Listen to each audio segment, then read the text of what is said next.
پیروں تک. تو نیچے اگر کسی وقت کوئی چیز نہیں بھی ہوتی تھی تو کسی کو وہ نظر نہیں آتی تھی، چونکہ پردہ رہتا تھا، ایک لمبا کرتا پہنا ہوا ہوتا تھا.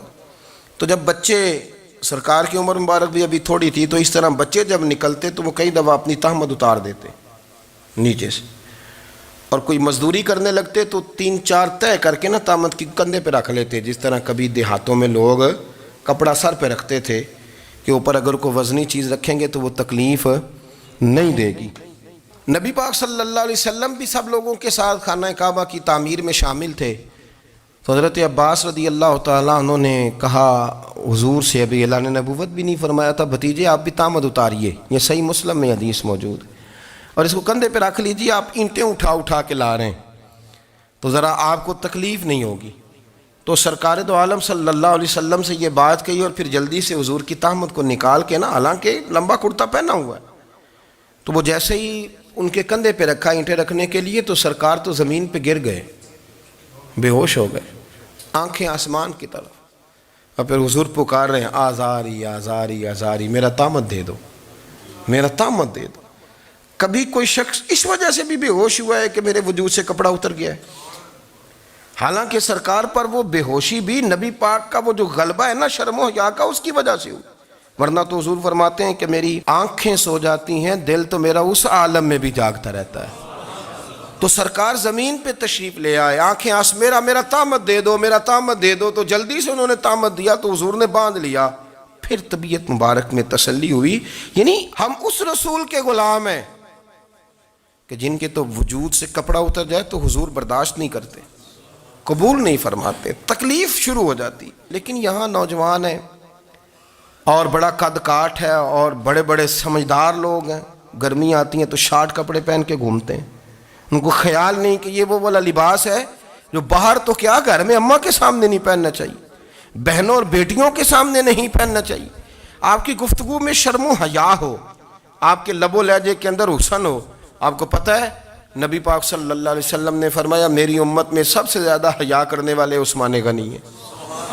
عثمان غنی سب سے زیادہ حیا کرنے والے. آپ فرمایا کرتے تھے جب سے حضور کا چہرہ دیکھا ہے میں نے کبھی اپنی شرمگاہ بھی نہیں دیکھی، میں نے آنکھوں کا وضو نہیں توڑا، اور جب سے حضور کے دست مبارک میں نے بیعت کے لیے سیدھا ہاتھ بڑھایا تو پھر سیدھا ہاتھ میں نے کبھی گندگی کو نہیں لگایا. حیات. آپ باتھ روم کے اندر بھی غسل فرماتے تھے تو کپڑوں سمیت کرتے تھے. کسی نے کہا حضرت جی واش روم کے اندر کیوں نہیں کپڑے اتارتے؟ آپ فرمانے لگے باہر بندوں سے حیا کرتا ہوں، اندر جاتا ہوں تو رب سے حیا آنی شروع ہو جاتی، وہ تو دیکھ رہا ہے نا. تو میں جو بات آپ کی خدمت میں عرض کرنا چاہتا ہوں اس کو آپ سمجھیے گا میرے عزیز، کہ شرم والا مزاج، گفتگو بھی شرم والی، آنکھیں بھی شرم والی، لباس بھی شرم والا، دوستی یاری بھی شرم والی، بہت ساری ایسی باتیں. دیکھیں نا آپ ذرا، میں نے کہا کہ باتوں کو سن کے گزر نہ جایا کریں، اس کی گہرائی پر غور کریں. حضور علم کا سمندر ہے، سرکار سے زیادہ علم دنیا میں کسی کے پاس موجود نہیں ہے، اور صحابہ کو موقع ملا ہوا ہے اس سمندر سے فیض لینے کا. لیکن ان کی حالت یہ ہے کہ حضرت علی المرتضیٰ فرماتے ہیں 14 دن گزر جاتے، حضور سے کوئی سوال پوچھنا ہوتا تھا پر میں شرم کے مارے نہیں پوچھ پاتا تھا. 14 دن بخاری شریف میں موجود ہے. ایک دن نبی پاک صلی اللہ علیہ وسلم نے پوچھا صحابہ سے کہ وہ کون سا درخت ہے جس کے پتے نہیں گرتے، اور وہ درخت اس طرح ہے جس طرح مومن ہوتا ہے، وہ درخت میرے مومن کی طرح بتاؤ.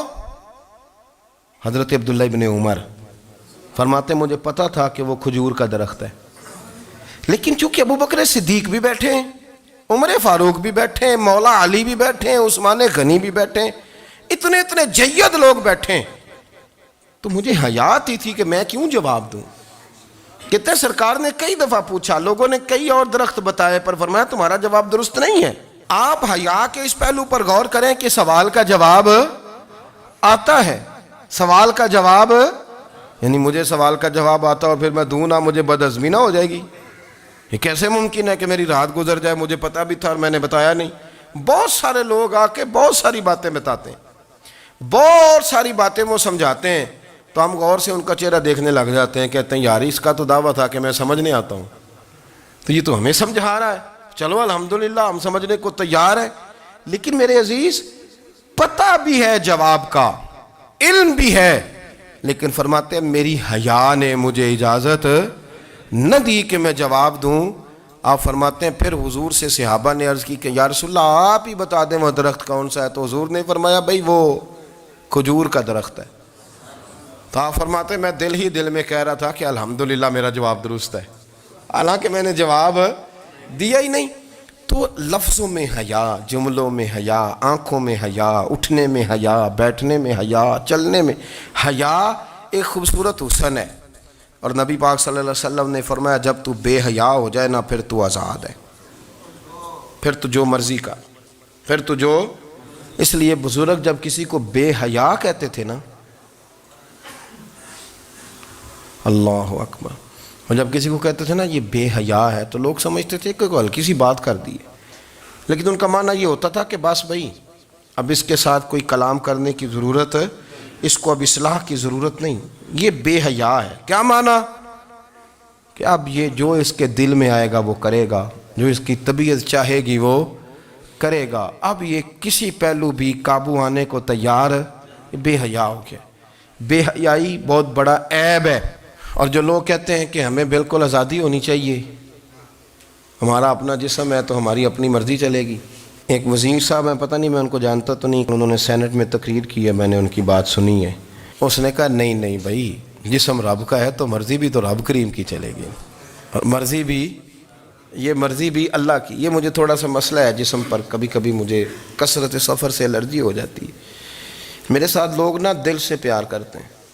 شاید ہی کوئی اچھا ڈاکٹر ہو جس تک میرے سنگی مجھے لے کے نہ گئے ہوں، پر جسم اللہ کا ہے نا، مرضی بھی جب وہ چاہے گا صحت دے گا. کیوں کچے کاموں میں لوگ پڑ گئے، کیوں غلط لوگ سوچ میں پڑ جاتے ہیں؟ یہ اسی کا ہے. اور جب وہ چاہے گا، آپ اس بات کو اچھے طریقے سے سمجھ لیں کہ جو اپنی مرضی چوکوں چوراہوں میں کر رہے ہوتے ہیں نا، جو مرضی گاندمند، وہ جانور ہوتے ہیں. وہ جانور ہوتے ہیں جو نہ چونک دیکھتے ہیں، نہ گلی دیکھتے ہیں، نہ انہیں پتہ ہوتا ہے کہ جگہ کون سی ہے. وہ انسان، میں نے کہہ دیا جو میں نے کہنا تھا، میں نے کہہ دیا. وہ جانور ہوتے ہیں. اور جو کچھ انسان ہوتے ہیں نا، ان کے اندر کچھ نہ کچھ پھر شرم حیا بھی ہوتی ہے. وہ چوکوں چوراہوں میں وہ حرکتیں اور وہ کام نہیں کرتے جو جانور کرتے ہیں. ان کے لیے بڑے پردے ہوتے ہیں، ان کے لیے بڑی باتیں ہوتی ہے، ان کے لیے بڑا کچھ ہوتا ہے. جو بالکل آزاد ہو جائے، کوئی پتہ نہ ہو کس وقت کیا کہنا ہے کیا کرنا ہے، تو پھر وہ دائرہ انسانیت سے خارج ہو جاتا ہے. ہم آپ کو کیا دعوت دیں؟ آپ تو وہ باتیں کر رہے ہیں جو اسلام کا انسانیت کے حق میں بھی ٹھیک نہیں. آپ تو وہ والی باتیں کر رہے ہیں جن کا انسانیت بھی تقاضا نہیں کرتی کہ یہ باتیں ہونی چاہیے. لیکن ایک بات، میں تو جذباتی نہیں ہوتا، میں بڑے غور سے چیزوں کو دیکھتا ہوں، سنتا ہوں. اور نہ میں ان موسمی مینڈکوں کی، وہ مجھے عاتق صاحب کہنے لگے جی بڑے بڑے مولوی ایک بندے کے ساتھ بیٹھے ہوئے ہوتے تھے اور وہ روزے میں بڑے بڑے درس دیتا تھا تو وہ بھی فلانی حرکتیں کر رہا ہے. تو میں نے کہا ہم نے تو پرانا کہا تھا کہ موسمی مینڈک ہے، تو پرانے کہہ رہے ہیں کہ اداکار ہے. تو وہ جہاں کاسٹ کریں گے وہاں وہ اداکاری کرے گا. آپ کسی مذہبی جگہ کر لیں تو وہاں کر لے گا، کہیں اور جگہ کریں گے تو ہم تو پرانا کہہ رہے ہیں. تو کسی کو کبھی سمجھ آتی ہے تو کسی کو کبھی اور جگہ جا کے سمجھ آتی ہے. ہم ان لوگوں سے پریشان نہیں ہوتے. کیوں؟ سن لیں، کوئی مایوسی نہیں. ان کے اندر جتنا زور ہے وہ لگائیں. یہ ملک بنا ہے رسول اللہ کے نام پہ، یہ اللہ نے تحفہ دیا ہے امت مسلمہ کو. یہ نبی پاک کے نام پہ بنا ہے تو یہاں جھنڈا بھی وہی والا بلند ہونا ہے جو مدینے والے رسول کا جھنڈا ہے، اور یہاں وہی کام چلے گا جو نبی پاک نے بیان فرمایا. تو اس طرح کئی لوگ آتے ہیں، وہ شور شار کرتے ہیں، چلے جاتے ہیں. اتنے نہ پریشان ہوا کریں. بہت سارے لوگ تو بیچارے اس قابل بھی نہیں ہے کہ ان کا نام لیا جائے. مطلب اتنا ہم ان کو اہمیت دے دیں، ان کا ذکر کریں، ان کا نام لیں، ان کی بات کریں. وہ بیچارے اس قابل ہی نہیں ہے، مطلب سٹیٹس ہی نہیں ہے ہمارا. اتنے فارغ ہیں ہم کہ اب جو بندہ آئے گا کہانی چھیڑے گا تو ہم چھیڑ جائیں گے. اور بھائی اللہ کا فضل ہے الحمدللہ تعالی، لوگوں نے بڑا شور کیا اور بڑے زمانے سے دنیا شور کر رہی ہے، پر اللہ کے گھر مسجدیں بھری ہوئی ہیں، مسجدیں بھری ہوئی ہیں. ہماری بیٹیاں پردے کرتی ہیں، پردے کو پسند کرتی ہیں، وہ حجاب میں رہتی ہیں، وہ سمجھتی ہیں کہ ہمارا اصل حسن کیا ہے. تو یہ پراپوگنڈا پرانا چلا آ رہا ہے. اس کا اللہ کے فضل سے امت مسلمہ پہ نہ کبھی اثر ہوا ہے اور نہ کبھی ہوگا انشاءاللہ. اللہ تعالی ہمیں حق پر استقامت عطا فرمائے.